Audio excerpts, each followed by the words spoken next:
Le département est présent dans ce forum pour les seniors parce qu'il est important qu'on puisse donner une visibilité sur nos actions en faveur des solidarités humaines et notamment pour les personnes qui avancent en âge et prévenir les questions de perte d'autonomie. Je dirais que la priorité pour ce qui concerne le public personnes âgées, donc seniors, avancés en âge, donc les grands axes sur cette année 2020, ça va être notamment la question de l'habitat, parce que dans le parcours résidentiel de la personne, on voit bien qu'il y a un enjeu autour de l'adaptation de ce logement, de cette manière de vivre lorsqu'on avance en âge, pour en quelque sorte prévenir la perte d'autonomie avec cette avancée en âge.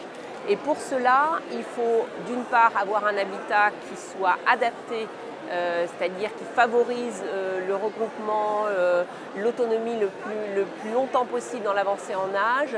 Et puis il faut aussi être attentif à ce que des services de qualité viennent en accompagnement du maintien en domicile des personnes qui avancent en âge. Et je pense en particulier aux services d'aide à domicile qui sont des secteurs, qui sont des professions qui sont en tension actuellement et pour lesquelles il faut avoir une bienveillance et le département finance ces structures. Un conseil à donner aux personnes qui arrivent à ce beau moment de la vie qui est la retraite, c'est engagez-vous. Parce que je pense que pour rester actif, pour rester en bonne santé, il faut être actif. Et je pense que pour être actif, il faut se tourner vers les autres, il faut se sentir utile. Et la meilleure des recettes, c'est s'engager.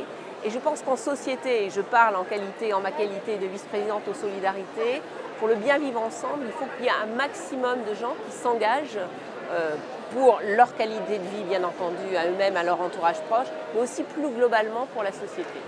Merci beaucoup, Madame Cortez. On vous libère.